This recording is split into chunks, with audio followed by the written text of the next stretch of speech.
Screen is shared. Slides are visible to you.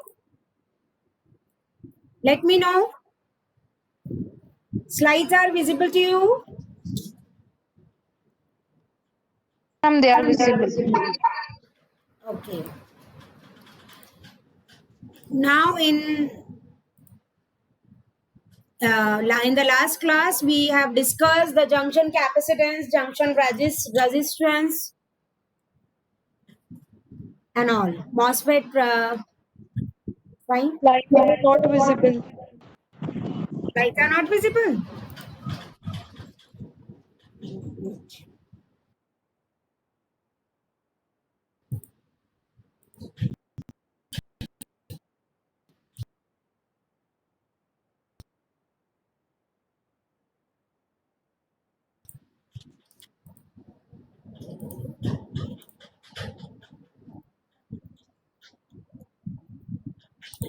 किसी को भी स्लाइड्स नहीं दिख रही है क्या? पहले ये बताओ.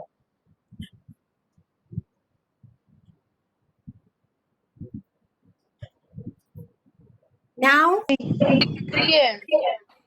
now visible? Okay. अब विजिबल हो रही है बेटा? से यस और नो, मुझे तुम्हारी आवाज नहीं आ रही.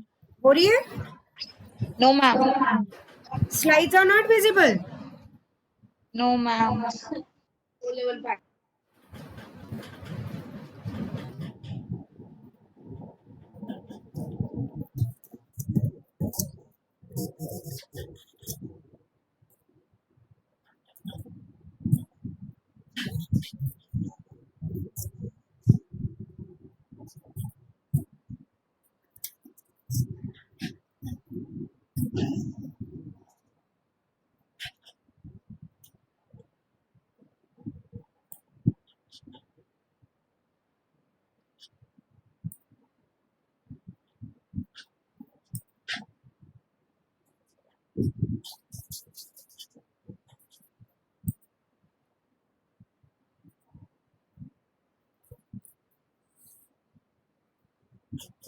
अभी स्लाइड दिख रही है तुम लोगों को?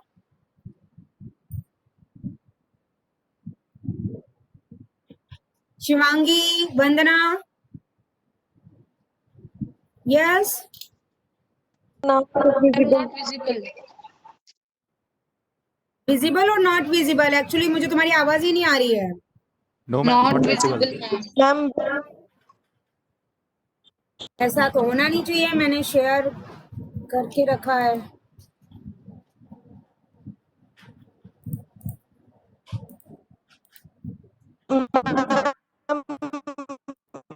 नहीं दिख रही है, कभी दिख रही है. नेटवर्क का बहुत प्रॉब्लम है. हाँ, तो वो इंडिविजुअल फिर वो है तुम्हारे उधर. नहीं मैम, नहीं दिख रही है, नहीं दिख रही है स्लाइड्स. मैम मेरे को भी नहीं दिख रही. अभी फिर ऐसा समझ में कैसे आएगा मैम किसी की विजिबल है किसी की नहीं है? कोई स्लाइड रह जाएगी, कुछ समझ में आ जाएगा ऐसा? नहीं, वो तो ये है कि पर्टिकुलरली नेटवर्क इशू रहेगा तो उसमें वॉइस इफेक्ट आता है. स्लाइड्स तो विजिबल होनी चाहिए और मैंने शेयर करी है. मैं वैसे भी जब तक सबको स्लाइड विजिबल नहीं होगी, I am not going to move further my dear students. That's why I am asking again and again. I started. अब दिख रही है मैम, अब दिख रही है. You are sharing your screen. मतलब हाँ बोलो बेटा. Ma'am they are visible now. Yes, and from the beginning it was representing like you are sharing your screen. So कहाँ से नहीं आ रहा इसलिए था. अब कोई ऐसा स्टूडेंट जिसको नहीं विजिबल हो रही है, he or I will wait, otherwise will move further. Ma'am नहीं विजिबल हो रही है. मैम ये बीच में सिर्फ 1 मिनट के लिए विजिबल हो रही है. तुम एक बार वापस रीजॉइन करो या तो, क्योंकि मेरे इस पे तो शेयर हो रहा है. मैंने अभी एक सर को भी बुला के लाई थी बीच में अभी कि ये कुछ बच्चे कह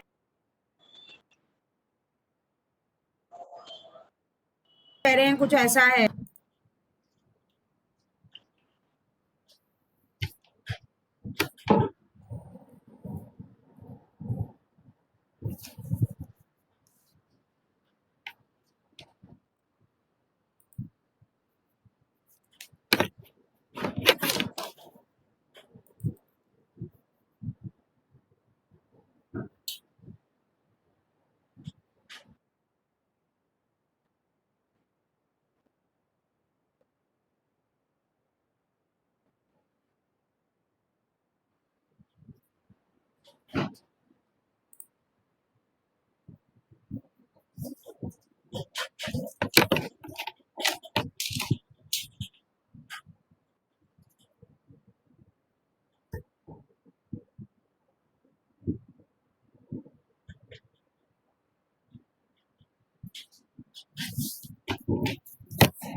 Now what should we do?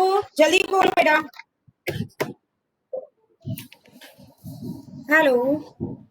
Are you there, students?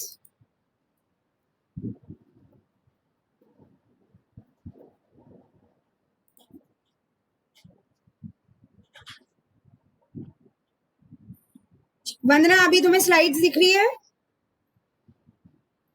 वंदना, शिवांगी, अब दिख रही है। Mohit, Mandeep, Kunal Mathur. Yes, ma'am. Visible. Ma'am दिख रही है। मैम क्लियर है। Now I move ahead. Okay. Yes, ma'am. Fine. Already 5 minutes have been passed. Fine. Now see, we have finished with like junction resistors, junction capacitance and all. Now today we are moving ahead. Before explaining the particular short channel effect, narrow channel effect, we are just starting the scaling. Fine. What we mean by scaling? ये topic मैंने nano electronics में भी second या third class में cover किया था. In that time it was CMOS scaling and nano scaling. So what we mean by scaling is the design of high density chips in the MOS VLSI technology. It requires that the packing density of MOSFETs used in the circuits are as small as possible. Generally क्या होता है, हम क्या चाहते हैं? Reduction of the size, the dimension of MOSFET is commonly referred as scaling. So I just suggest you to write down this. Reduction of size and in the dimension of the MOSFET is referred to as scaling.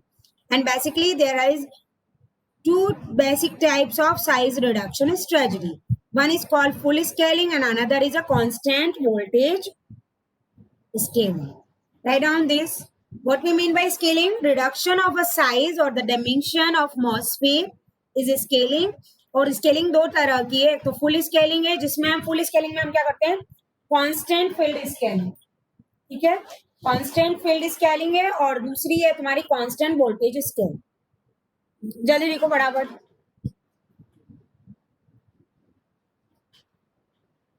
Fine. Now लिख लिया क्या बेटा?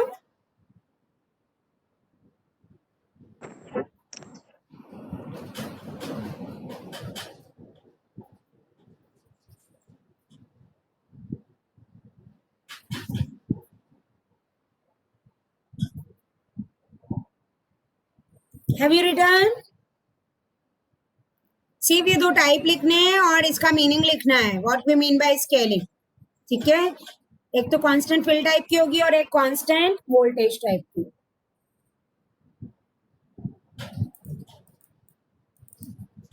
This is the diagram. इसमें हमने एक scaling लिख लिया. Okay.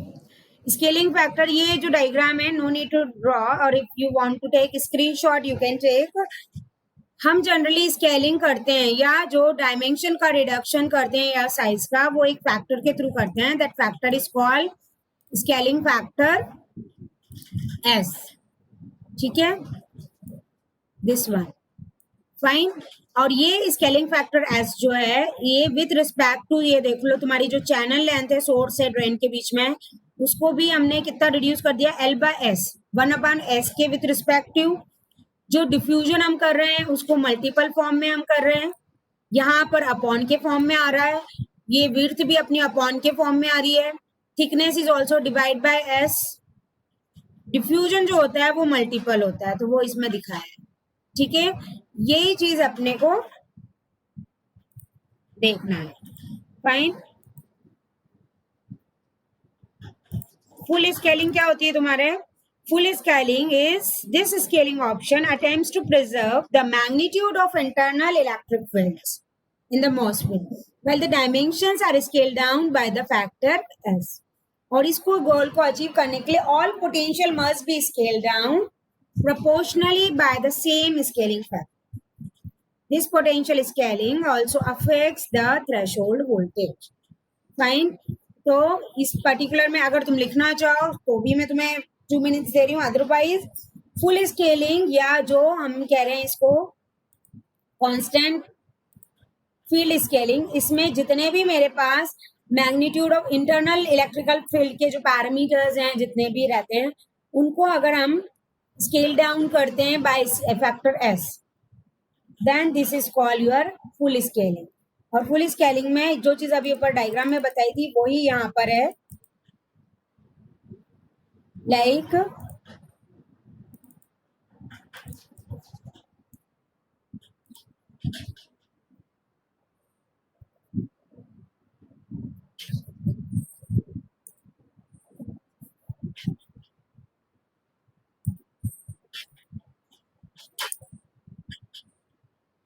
Full scaling of MOSFET dimension potentials, इसमें यही बताया है. No need to bother this. वैसे ये टॉपिक बहुत रेयर पूछा जाता है but as we are about to discuss the higher order effects तो उसमें साइज की कहीं ना कहीं बात होगी.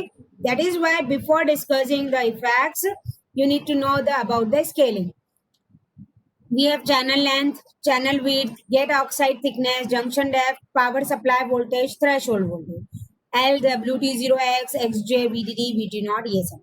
ये बिफोर स्केलिंग है. आफ्टर स्केलिंग की अगर हम जब बात करते हैं तो फुल स्केलिंग में जो हम इलेक्ट्रिकल पैरामीटर या इलेक्ट्रिक फील्ड में जो चेंज कर रहे हैं, the length is 1/s, width is 1/s, thickness is 1/s, XJ is 1/s, VDD supply जो रहता है वो भी 1/s और थ्रेशोल्ड वोल्टेज को भी अपन 1/s करते हैं. इफेक्ट्स ऑफ दिस की ड्राइव्स जो कैरेक्टरिस्टिक्स में होता है, मतलब with respect to length width and all change, जो कैपेसिटेंस या डिसिपेशन में चेंज हो रहे हैं वो कैसे होते हैं. SC0X current is 1/s, power dissipation is also 1/s square and density is this. ठीक है. So that is all about your full scaling और constant field scaling. इसमें हम जो पैरामीटर्स हैं, अब हाँ बोलो बेटा. मैम आपकी स्लाइड्स वो बहुत पीछे चल रही है और साउंड आगे चल रहा है. मतलब आपकी आवाज क्लियर आ रही है लेकिन स्लाइड्स अटकी हुई है और वो पहले वाली दिखा रहा है. अरे इसमें मेरे अभी सिस्टम में भी ये इशू आ रहा है कि कंप्यूटर बहुत स्लो चल रहा है. मतलब जैसे जो स्लाइड्स में चेंज कर रही हूँ ना उसमें भी पॉज आ रहा है.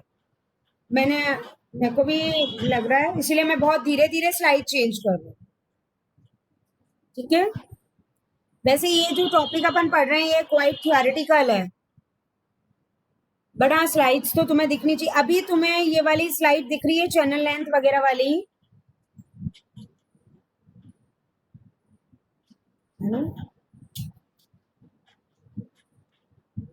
दिख रही है full scaling of MOSFET dimension. Yes.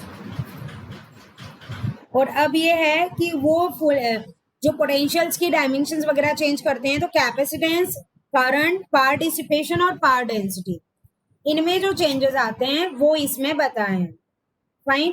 That is तुम्हें ये सिर्फ क्लियर होना चाहिए कि स्केलिंग में जो फुल स्केलिंग है या कांस्टेंट फील्ड वाली है उसमें हम लेंथ, विड्थ, थिकनेस इन सबको 1/s से रिड्यूस कर रहे हैं. Fine. And as for as constant voltage scaling is concerned, in that all dimension of MOSFETs are reduced by the factor S in full scaling. Fine. Power supply voltage and the terminal voltages on the other hand remain unchanged. So doping density जो हमारी रहती है that must be increased by the factor of S square in order to preserve the charge field relation. तो under constant voltage scaling क्या होता है? Changes in the device characteristics are significantly different compared to those in full scaling. Fine.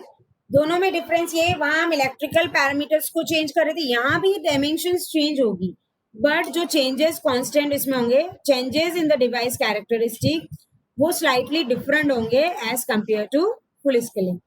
Fine. How this changes are different? So constant voltage scaling of MOSFET dimensions.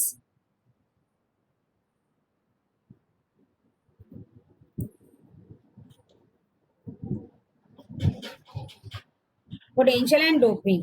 तो इसमें जो है हमने dimension voltages before scaling लिए हैं और after scaling के बाद जो भी चेंज होते हैं, जैसे ये सारे पैरामीटर 1/s से हो रहे हैं. डोपिंग डेंसिटी जैसे Na होते हैं, ये स्क्वायर के टर्म्स में रिड्यूस हो रहे हैं. और वोल्टेजेस जो हैं, जैसा फुल स्केलिंग में हम VDD और थ्रेशोल्ड वोल्टेज को भी चेंज कर रहे थे with respect to 1/s, but यहाँ रिमेन ये अनचेंज रहेंगे. ठीक है, क्या डिफरेंस मिला तुम्हें कांस्टेंट वोल्टेज स्केलिंग और फुल स्केलिंग में? ये है, as far as full scaling और electrical parameter scalings are concern, in that हम सारे इलेक्ट्रिकल पैरामीटर्स को स्केल डाउन करते हैं और उसकी डायमेंशन को रिड्यूस करते हैं. whereas in a constant voltage scaling, voltages जहां तक हैं उनको हम रिमेन अनचेंज कर रहे हैं, मतलब उनको हम स्केलिंग नहीं कर रहे हैं. Apart from that other dimension जैसे WL, P0X, XL, Na, Nd, इन सब को हम स्केल कर रहे हैं. जैसे डायमेंशंस को 1/s से कर रहे हैं और डेंसिटीज को s स्क्वायर से. ठीक है, इज इट क्लियर बेटा? नहीं दिख रही है ये कांस्टेंट वोल्टेज स्लाइड चल रही है. कौन सी विजिबल है? Constant voltage scaling of MOSFET dimensions, potentials and doping densities. Ma'am ये अब हुई. एक जो मुझे इशू लग रहा है ना इसमें, या तो ये जैसे ये वाले जो यूनिट है ये काफी बड़ा है, तो इसमें जैसे स्लाइड्स क्या है 200 तक है, तो या तो मैं इसको स्प्लिट कर दूंगी अगली बार, नहीं तो ये क्या नेक्स्ट स्लाइड में आने में टाइम इसीलिए लग रहा है. इट हैपेंस ना, जैसे एक बैलगाड़ी है या सपोज एक बाइक ले लो, एक सिंगल चला रहा है तो वो खूब मस्त चलाता है, डबलर भी वो गाड़ी सही चल जाती है, जैसे 3 या 4 बैठेंगे तो स्पीड स्लो हो जाती है. Same like that what I feeling, there is no technical issue in this slides, only with respect to that ki number of slides are more. That is why when I am changing the slide na, it is also taking time from my side also. So I do agree the problem which you are facing, it is exactly the same which I am facing. Fine beta.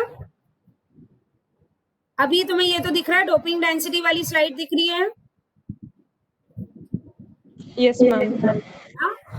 ये values लिख लो, इसमें यही important है कि constant voltage scaling में जो VDD और VT रहते हैं, जैसा फुल स्केलिंग में ये भी 1/s से स्केल आउट हो रहे थे, जबकि यहाँ पर ये स्केलिंग VDD और VT की स्केलिंग नहीं होती. ठीक है,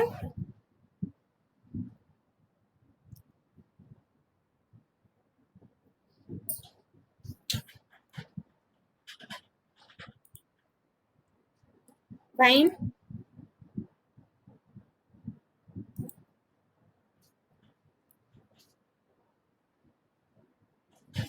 और with respect to constant voltage scaling, अगर मैं capacitance, current, power dissipation, power density की बात करूं, तो वो भी इस रिस्पेक्ट में, पावर डेंसिटी इसमें S³ के टर्म्स में चेंज होती है, पावर डिसिपेशन S से मल्टीप्लाई होती है, ड्रेन करंट S से मल्टीप्लाई होगा और ऑक्साइड कैपेसिटेंस भी S से multiply. Is it clear? Scaling is clear to you all?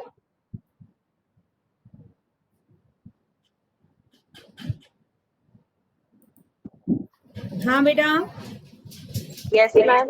है ना? दोनों में डिफरेंस समझ में आ गया क्या Aanchal? Full scaling and constant voltage scaling में क्या चेंज है, डिफरेंस है?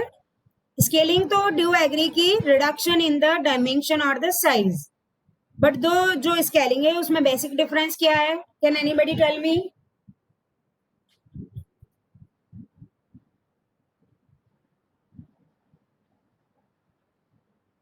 अभी पढ़ा है अपन ने,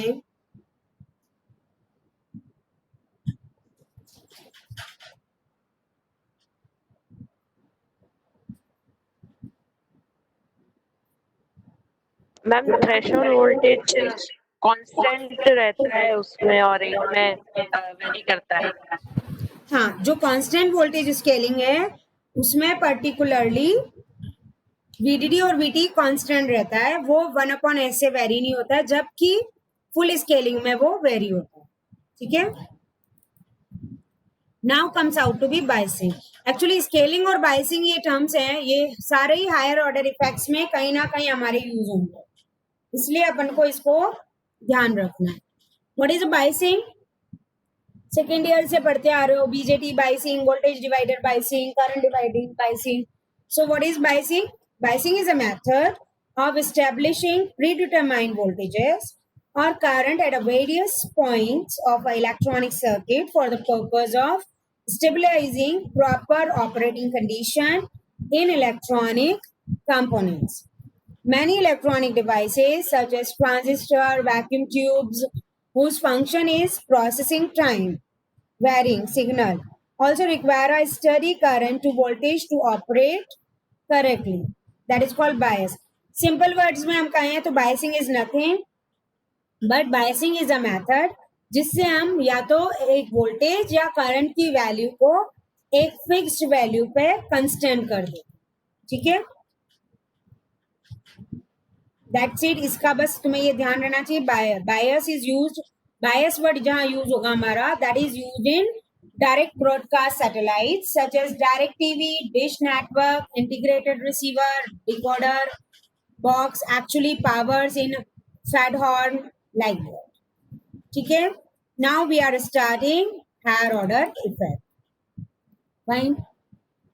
Higher order effects में भी before moving further ये चीज I will just suggest you to note it down. Before this what we studied, एक तो हमने स्केलिंग वाला पैरामीटर देखा है और एक क्या देखा है, बायस का। फाइन।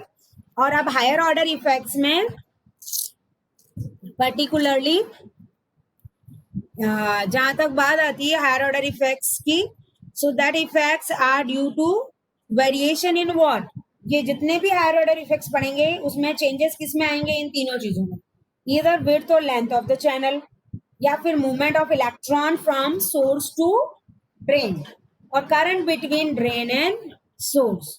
तो ये आप लोग लिख लो, बिकॉज जितने भी हायर ऑर्डर इफेक्ट्स पढ़ेंगे या तो W/L में चेंज आ रहा है, या जो majority carriers है, they are moving either electrons or the whole which are moving from source to drain, और जो करंट IDS की वैल्यू है, तो या तो IDS में कुछ चेंज आ रहा है या मोबिलिटी कैरियर्स में या W/L।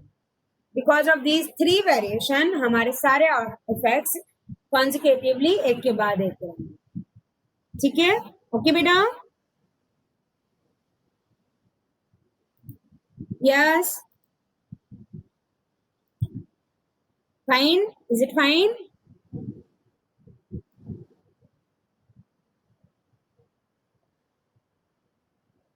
Is it clear you all?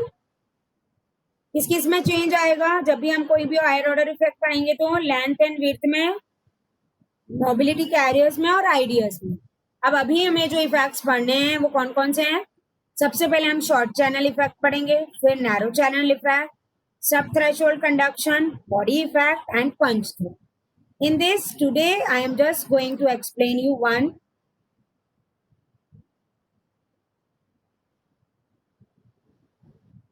that is short channel effect. ठीक है, यहां तक अभी पहले ये बताओ क्लियर है क्या तुम लोगों को?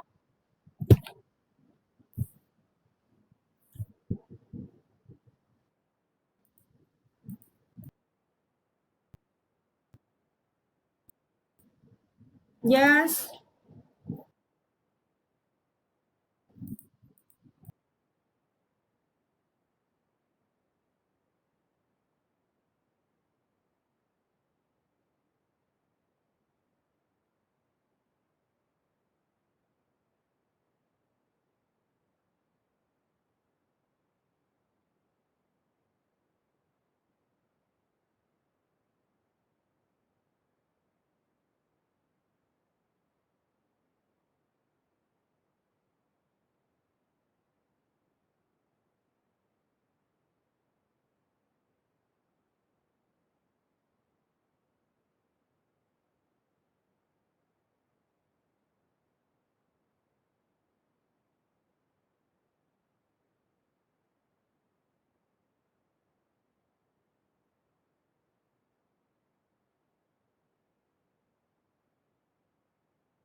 मैम आपकी आवाज नहीं आ रही है।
मैम आवाज नहीं आ रही है।